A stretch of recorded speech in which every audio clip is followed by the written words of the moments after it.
Hey guys, it's Rich with your Monday Spot in the Pagan Perspective. This week we're talking about wedding rites.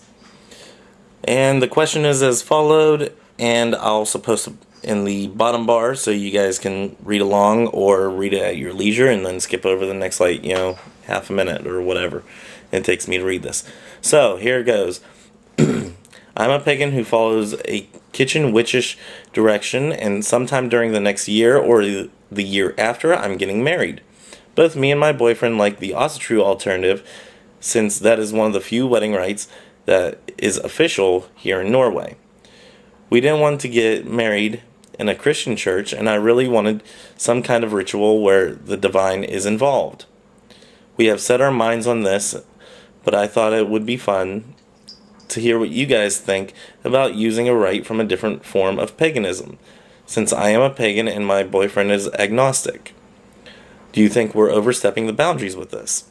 As long as if one of you is pagan, I don't think you're overstepping any boundaries. You're at least keeping true to one of your faiths. So I don't think you're overstepping any boundaries. I have read the Asatru wedding ritual, or at least a form of it, and I find it very fascinating. Those of you who aren't as well versed in it, which I'm nowhere even near well versed in it, so I only know from a couple of things I've read. It involves there's a couple different symbolic things that are involved. One is a hammer that is held invertedly.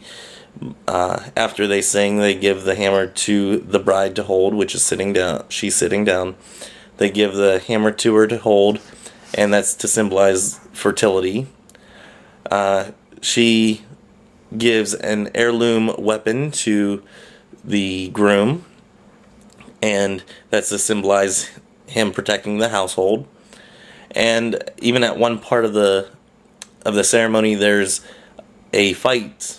A mock fight between the groom's kinsmen and anybody that has any intention of taking the bride away from the groom. So I mean, it's very interactive. It's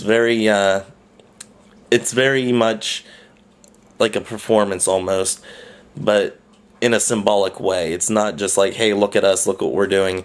It's symbolic in its gestures that even the fight. You take her away and you will have, all these people to deal with. So, excuse me. It does sound very interactive. It does sound very cool. And if that's the route that you end up going, I wish you the best with that. So, very cool idea. Me, I'm more of a traditionalist.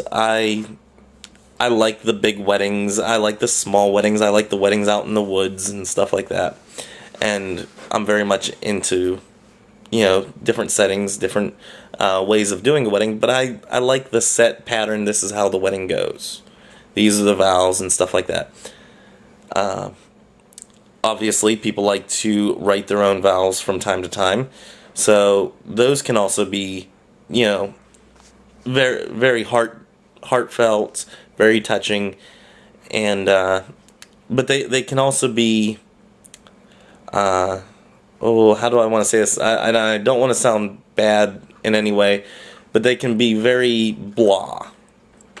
Some people don't have the creative writing techniques, and even though it comes from the heart, it doesn't always sound the greatest because they don't have the creative writing spirit within them. So I do like the predetermined, this is what's going to be said type thing. Excuse me. So, that's just me. And there are few, pagan wedding rites that I actually know of, and one is the hand fasting, and I bet there's a ton of other ones out there. And the hand fasting, it actually goes back to, like, in England, even, Christians who were getting married, they would have like a lay preacher come around and they would do a hand fasting. And it was kind of a symbol of betrothal, where you promise that yes, you are going to be married until the priest comes into town, because not every town had a priest, but you were basically married, or you promised to be married, until the priest comes into town to actually make it official. So that's one reason I like hand fasting, because it has the historical value to it. Not saying that this Asatru does not. I'm not saying that at all. I just like the historical value that a hand fasting has, since it was used as a Christian rite. Anybody that attends that is Christian will not feel offended.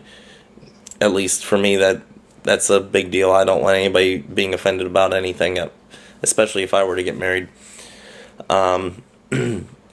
So the hand fasting would work for me. There would be tweaking with the wording, because again, I don't want anybody to feel offended.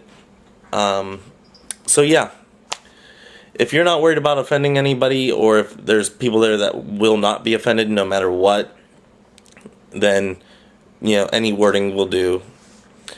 But for me personally, not being out of the broom closet, stuff like that, for me it would be best to go with the hand fasting tied with a traditional Christian wedding ceremony. At least for me, that would be it. But you can look up all kinds of hand fasting rituals, and I think they're all fascinating.